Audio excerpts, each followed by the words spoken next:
He was about to. J.D. Vance sat in the green room of the studio, feeling his heart pounding in his chest. He was about to appear on The Late Show with Stephen Colbert. From the very beginning, it felt like a risky move.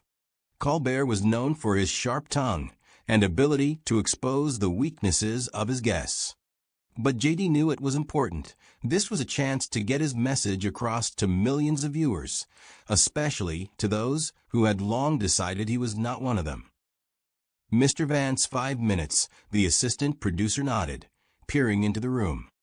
J.D. took a deep breath, straightened his back, and walked over to the mirror. His reflection looked tired. Slightly graying hair, wrinkles on his forehead, signs that the past few years had been tough. But his eyes were confident. He was ready. The audience lit up as he stepped onto the stage to loud applause. Colbert greeted him with a wide smile, the kind that could be either friendly or sarcastic at the same time. J.D. Vance, Colbert began, shaking his hand. Glad to have you here. Thank you, Stephen. It's great to be here, J.D. replied, trying to stay calm.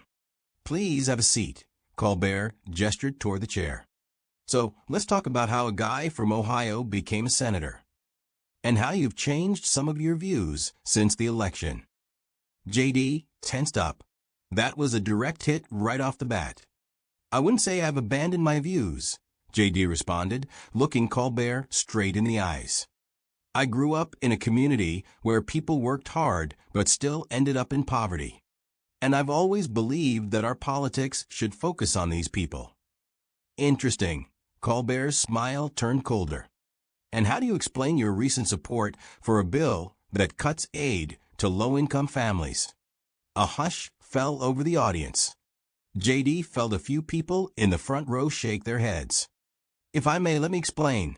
J.D. leaned forward, clasping his hands together. I supported the bill because it's aimed at creating more jobs and opportunities. I believe that aid is important, but it's even more important to give people the opportunity to support their own families. So, you think cutting aid is helping people? Colbert raised an eyebrow. J.D. clenched his jaw. He could feel Colbert gradually cornering him. I believe that decent work and the opportunity for self-sufficiency are more important than dependence on government support. J.D. kept his voice calm, even though everything inside him was boiling. Colbert paused, as if studying J.D.'s reaction. Then he threw another jab. That's interesting, especially considering that you grew up in a poor family, and it was social support that allowed you to get an education and escape that environment. J.D. felt something tighten in his chest. Do you think I don't remember that? He looked at Colbert with icy calm.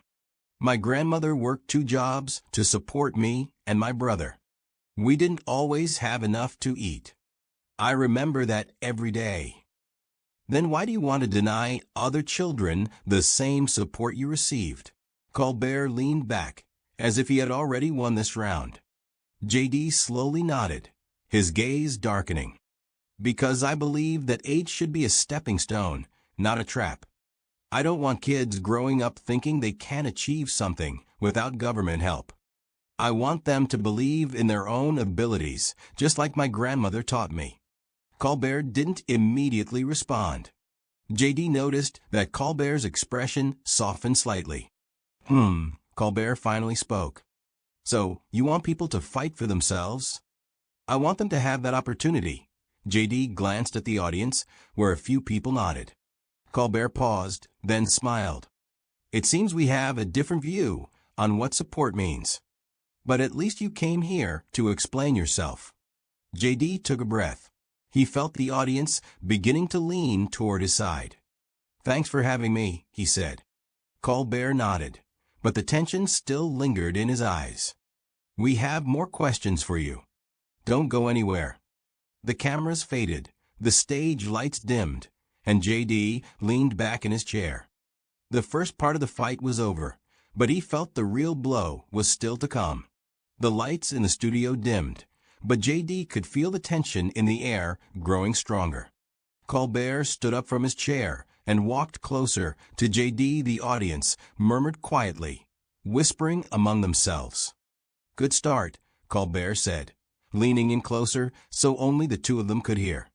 But you know, JD, I'm not going to make this easy for you. JD looked at him from beneath his brow, trying not to show any irritation.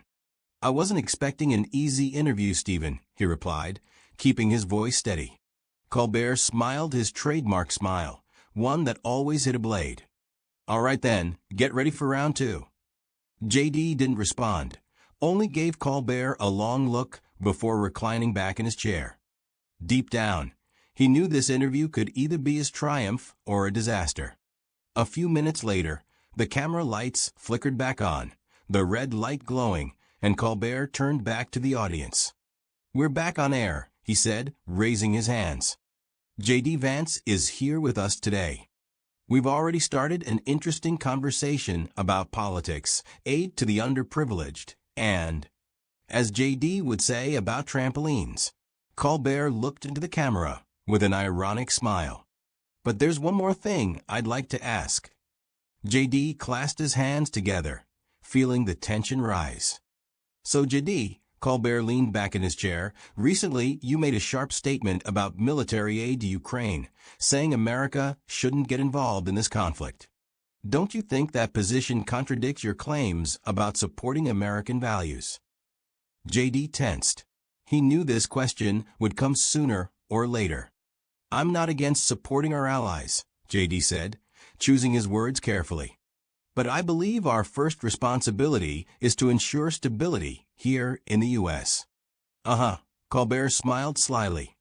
But isn't stability around the world also a guarantee of stability here in the U.S.? J.D. felt his fists clench tighter. Stephen, he leaned forward, his voice becoming more forceful. Stability starts with a strong economy and securing our borders. If America is weak from within, it can't help others. Colbert raised an eyebrow. Interesting. And what about the fact that just a few years ago, you called for more active participation in international affairs? Have you changed your mind, or does it depend on the political climate? J.D. shot Colbert a sharp glance. No, I haven't changed my mind. But I've seen how our internal issues have escalated. My constituents want jobs. They want certainty about tomorrow, not another war on the other side of the world. Colbert tilted his head slightly. Constituents or your political donors? The room buzzed. J.D. felt a wave of anger rising within him. My decision is based on what I see in my country, Stephen. J.D.'s voice grew deeper, colder. Unlike you, I don't live in New York in an apartment worth millions. I see people working from dawn till dusk to feed their families every day. Colbert smiled, but this smile was no longer as confident. Are you sure your constituents really want isolation from the world? Or are you just exploiting their fears? J.D. slowly stood up from his chair. The room fell into a tense silence. Colbert also stood up, and they were only a few steps apart. You think I'm playing on fears? J.D. stared Colbert straight in the eyes. I've been through poverty, and I know what fear is. But I also know what hope is. And I won't let you or anyone else demean people who just want to live better. Colbert smiled, but there was a cold gleam in his eyes. Oh, I think the viewers will make up their own minds, he said. Though, I think your appearance will definitely rack up a lot of views on YouTube. J.D. took a step forward, their faces almost touching. If you think this show will help you boost your ratings, Stephen, J.D. said quietly, then you underestimate me. I came here not for the hype. I came to tell the truth. We'll see, Colbert raised his eyebrows. We'll see if truth really matters. A dead silence fell over the studio. The camera captured the moment, two figures standing opposite each other, like boxers before the first punch. We'll be back after the break, Colbert said, not taking his eyes off J.D. The lights dimmed. J.D. took a step back, his chest rising heavily from quick breaths. Colbert stepped closer, his voice soft but piercing. You're holding up well, J.D., but let's see how long you last. JD tilted his head and responded with a cold smile.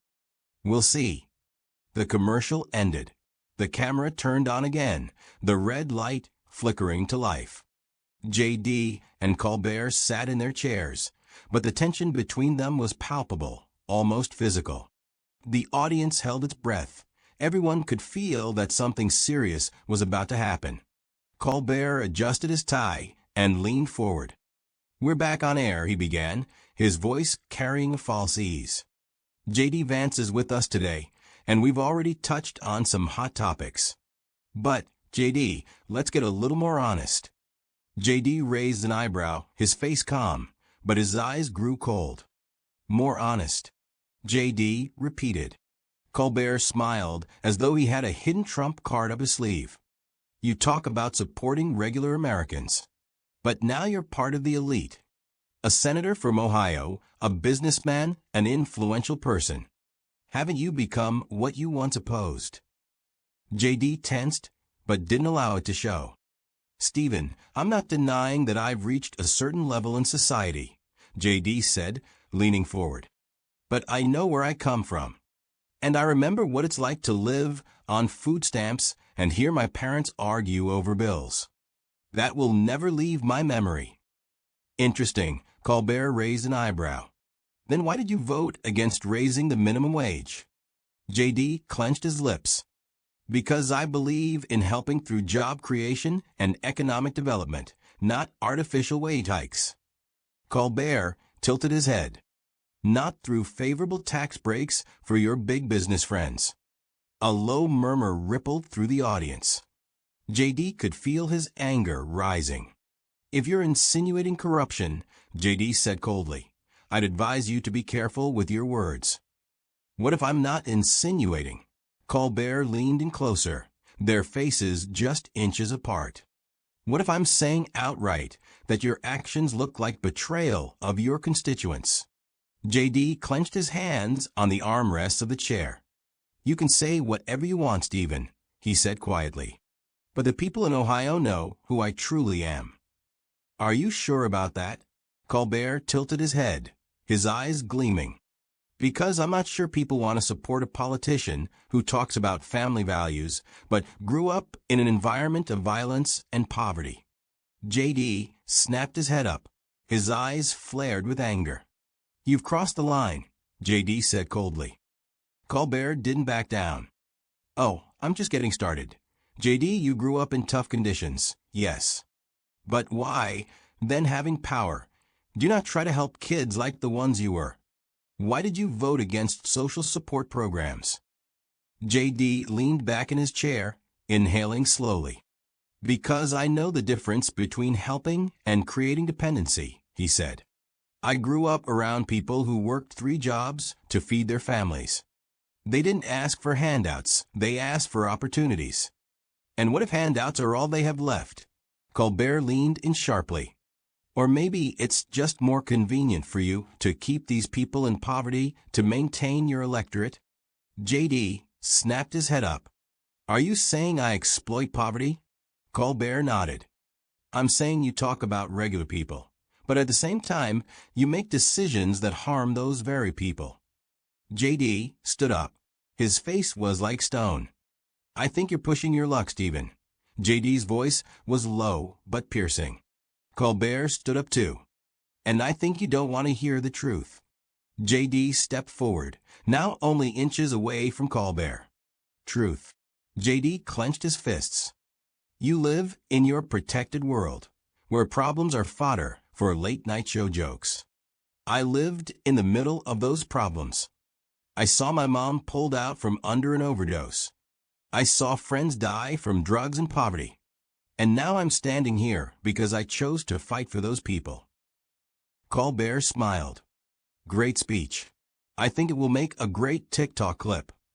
JD gritted his teeth. You think this is a show, he said. To you, it's just content. To me, it's real life. Colbert smiled again. Yeah, JD, but right now this reality is my show.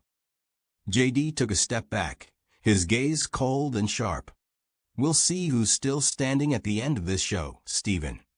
Colbert paused, then smirked ominously. Oh, I already know the answer. The camera captured this moment. The two figures stood opposite each other, like boxers, before the decisive blow. We'll be right back after a short break, Colbert said, and the lights went out. J.D. returned to his chair, but his hands remained tense for a long time. Colbert stepped closer and quietly said, "Hang in there, J.D., this isn't over yet." J.D. turned to him, and in his eyes there was a cold certainty. "I never lose twice." The camera turned back on. The red light lit up, and Colbert, with his perfect TV smile, turned to the audience. "And we're back on air." His voice was calm, but his eyes gleamed with a predatory shine. J.D. Vance is with us today. And, as you can see, the conversation is getting interesting. J.D. sat in his chair, leaning his elbows on the armrests. His face was stone cold, but his fingers nervously clenched the fabric of the chair. He knew Colbert was preparing a blow, and this blow would be precise. Colbert tilted his head slightly. "J.D., I want to talk about your family." J.D. tensed. "My family is not a topic for the show," he replied coldly. "Oh, but you made it a topic when you wrote a book about your childhood." Colbert lightly tapped his finger on the armrest. "You made millions telling stories about poverty and violence in your family." J.D. felt a wave of anger rising in him. "I wrote that book to show what millions of Americans go through," J.D. replied through gritted teeth. Colbert leaned forward. "Or perhaps to create political capital for yourself." A murmur swept through the hall. J.D. clenched his fists. "You're crossing the line," J.D. said quietly. Colbert smiled even wider. "I told you we'd be candid, J.D." J.D. sharply raised his head. "Fine. Then let's be candid. Are you saying I'm using my past to advance in politics? Is that an accusation?" "It's a fact." Colbert raised his eyebrows. "Because it's thanks to your book that you became a senator. People saw you as the guy from the people, but now you're part of the establishment." "I became a senator because Americans believed in me," J.D. responded harshly. "I don't hide my past because it's part of who I am." Colbert nodded. "A part you easily use when you need to evoke sympathy. But when it comes to actually helping people, you vote against it." J.D. stood up. "Are you saying I betrayed my people?" Colbert stood up too. Their faces were just inches apart. "I'm saying you sold out, J.D.," Colbert said, his voice almost a whisper. J.D. stepped forward. "You have no idea what I've been through," he hissed. "Oh, I know very well," Colbert smiled. "And I know how to sell it." J.D. clenched his jaw. The room was dead silent. Colbert could feel it. He was playing to the audience and winning. "You talk about people from the Midwest," Colbert said. "But as soon as you got into the Senate, you forgot about them. You turned into just another politician in an expensive suit, making decisions for the benefit of corporations." J.D. made a sharp step toward him. "Are you calling me a traitor?" Colbert nodded. "Exactly." J.D. took a deep breath. His eyes flashed. "If I'm a traitor, then what are you?" He said coldly. "A man who makes millions mocking people who live in trailers? You sit here in New York in your warm office and laugh at people working in factories to survive." Colbert smiled. "Great speech, J.D., but you didn't answer the question." J.D. stepped even closer. "My question is different. Who has really forgotten about the working people, me or you?" Colbert's eyes flashed. "That doesn't matter," he said quietly. "What matters is how it looks." J.D. clenched his fists. "You think this is all a game?" Colbert leaned in closer. "It's not just a game, J.D., it's a show. And I'm going to win." J.D. took a step back. His gaze was cold. "We'll see who wins in the end, Stephen." Colbert didn't look away. His eyes gleamed with that predatory shine. "Yes, we'll see." The camera zoomed in on their faces. The two men stood there, like in a ring, before the final round. The tension was so palpable that it felt like the air could be sliced with a knife. After the break, we'll continue, Colbert said to the camera, not taking his eyes off JD. The camera faded out. Silence settled in the studio. JD returned to his chair, but Colbert stayed standing. He approached JD and leaned in. "This isn't over, JD." JD looked him straight in the eye. "No, this is just the beginning." The camera came back on. JD's knees were shaking with tension, but he remained upright, staring at Colbert with an icy gaze. "And we're back," Colbert announced with that same predatory smile. "And you know what, JD? I thought it was time to stop playing diplomacy." JD narrowed his eyes. "What do you mean?" Colbert picked up a note card and looked at it with feigned surprise. "It says here that in 2014, your brother Tommy was sent to prison for assaulting a police officer. You never mentioned this in your book, did you?" JD tensed. A muted hum went through the audience. "Don't you dare," JD began, but Colbert interrupted him. "Why did you hide this fact from the public, JD? Or maybe you were afraid it would damage your perfect Ohio boy image." JD clenched his fists. "My brother is none of your business." "Oh, but when you sell the story of your family for millions of dollars, it becomes everyone's business, doesn't it?" Colbert smirked cunningly. JD rose sharply, his face reddening with anger. "You have no idea what that life was like. And you, JD, have no idea what it's like to grow up in poverty and then become a politician who votes to cut social programs." Colbert stood up as well, his eyes sparkling with excitement. JD stepped forward. "I know what it's like to have nothing," he rasped. "And you only know how to laugh at those who have nothing." Colbert took half a step towards him, their faces just inches apart. "But the difference between us, JD, is that I never pretended to be the savior of the people." JD slammed his fist onto the armrest of the chair. "You think this is all a show? I lived in a trailer. My dad was an alcoholic. My mom did drugs. I survived through hard work." "And then you betrayed those who stayed in the trailers," Colbert said coldly. JD sharply inhaled, his eyes burning with rage. "You want to call me a traitor?" "I'm saying you're a liar, JD." Colbert leaned closer. "You claim you're helping the common people, but you vote to cut veteran benefits, health care, and social programs." JD clenched his fists tightly. "I make decisions that help the country in the long term." Colbert raised an eyebrow mockingly. "Oh yes, especially corporations that funded your campaign." JD stepped forward, a dangerous spark in his eyes. "I don't sell myself for money." "Then why do your votes perfectly align with the interests of the corporations that funded your campaign?" Colbert raised one eyebrow. JD gritted his teeth. "I make decisions based on the interests of the people." Colbert smirked bitterly. "The people? Or your own wallet?" JD raised his hand sharply and pointed at Colbert. "You're part of this machine.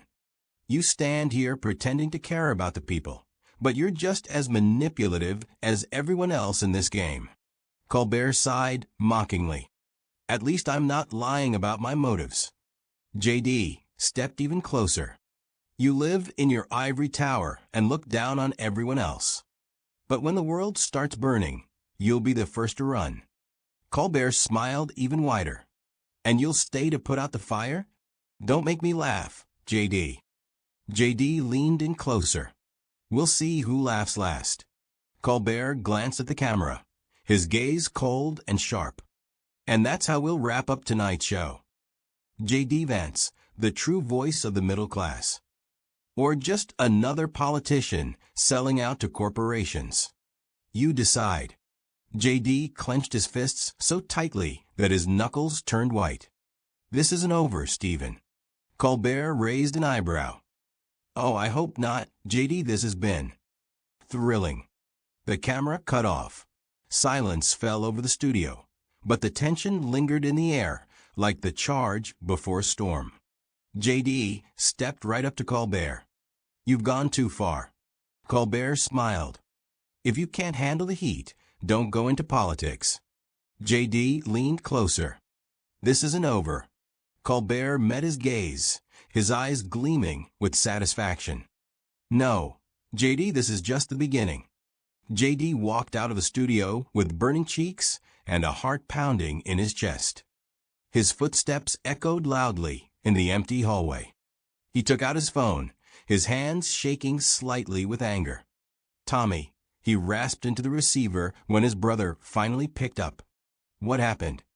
Tommy's voice on the other end was tense. "Colbert, he brought up your story. Right on air, in front of millions of people." There was a moment of silence on the line. "Son of a BTCH," Tommy said quietly. "What did he want?" "To humiliate me. To make me look like a liar, like I sold out." "And what did you do?" JD clenched the phone so tightly his fingers turned white. "I told him the truth. But that's not enough." "What do you want?" Tommy's voice was cautious. JD ran a hand through his hair and took a deep breath. "I want to respond. Publicly. I won't let him ruin everything I've worked for." "This is dangerous. JD, he has connections. He knows how this machine works." JD stopped by the exit, staring out at the darkness of the street through the glass doors. "I know how it works too, and I know how to play this game."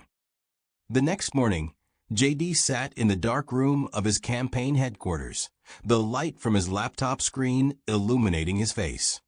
His advisor paced nervously.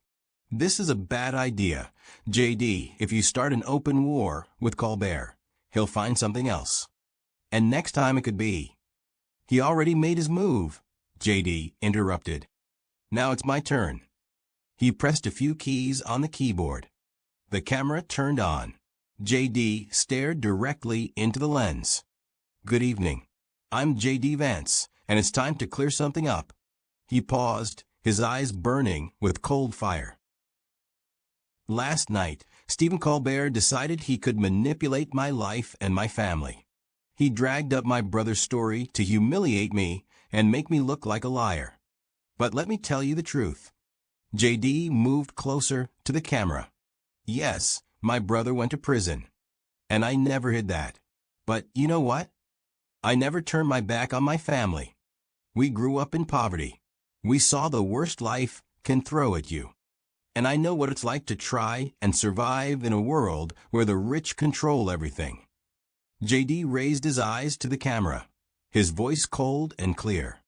"Colbert lives in his protected world, where it's easy to judge others without understanding their lives. He plays the role of the defender of the common people, but in reality, he's part of the same machine he pretends to fight against." JD leaned back. "I make tough decisions, but necessary ones. And I won't let a man like Colbert make me ashamed of who I am."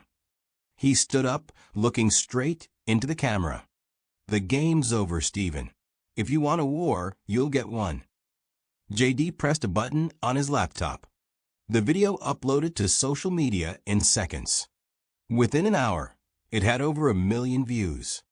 Comments flooded in, some supporting JD, others defending Colbert. A real media storm erupted. Colbert saw the video while sitting in his dressing room before his next show. His face remained impassive, but there was a cold glint in his eyes. "All right, JD," Colbert muttered softly. "Let's see how far you're willing to go." The next day, Colbert went on air with a new topic. "Yesterday, JD Vance claimed I'm part of the machine. But let's take a moment and examine. Who funded JD's campaign? Who stands behind his decisions?" JD saw this segment live. He stood in his headquarters, gripping his phone. "You wanted a war, Stephen," JD muttered, his eyes dark and cold. "Now it's starting." When the camera went off, Colbert leaned back in his chair, his face still, but inside he could already feel the tension that this confrontation might spiral out of control. JD took a deep breath and dialed Tommy's number. "We're going all the way. Are you sure about this?" JD smiled, steel in his eyes. Absolutely. The TV screen in the bar showed the faces of JD and Colbert, divided down the middle. The headline read, "The war between JD Vance and Colbert heats up." The conflict had just begun, and now the stakes were higher than ever. The following days were a whirlwind. The media storm escalated, with both JD and Colbert becoming the focal points of heated discussions across television, social media, and news outlets. Every move they made was analyzed, every word they said scrutinized. JD knew this battle wouldn't be won easily, but he had one advantage. He was willing to go further than anyone expected. Colbert, on the other hand, had built a reputation of playing it safe, staying within the lines of what was socially acceptable. JD had crossed those lines a long time ago. One evening, JD sat in his office, staring at the map of his campaign, his fingers tapping on the table. His mind was already planning the next step. He needed to hit Colbert hard, but it had to be calculated. One wrong move, and the whole thing could backfire. His phone buzzed, snapping him out of his thoughts. It was Tommy. "You sure you want to do this?" Tommy's voice was hesitant but firm. "I don't have choice," JD replied, his voice steady but intense. "He's making this personal. It's time to turn the tables." The next day, JD released a bombshell, an exclusive interview with a well-known investigative journalist, where he revealed the hidden connections between Colbert's show and certain corporate backers. The interview was sharp, precise, and most importantly, damning. By the time Colbert's show aired that evening, the damage was done. The media picked up on JD's revelation, and Colbert was forced to respond. In a tense, almost defensive tone, Colbert dismissed the claims, but it was clear his foundation was shaking. The audience could sense it. JD sat in his office, watching the broadcast with a smirk on his face. He had played the game, and for once, he had the upper hand. A few weeks passed, and the dust began to settle. The war between JD and Colbert became the stuff of legend, a modern political battle that everyone would remember. But for JD, it wasn't just about winning or losing. It was about sending a message. He had shown the world that when you're backed into a corner, you fight back, no matter the odds. And in this game, there were no rules. As JD watched the news coverage, a thought crossed his mind. This is only the beginning. The story of JD Vance and Stephen Colbert would echo for years, a reminder of the power of persistence, of fighting back, and of never backing down when the stakes are high.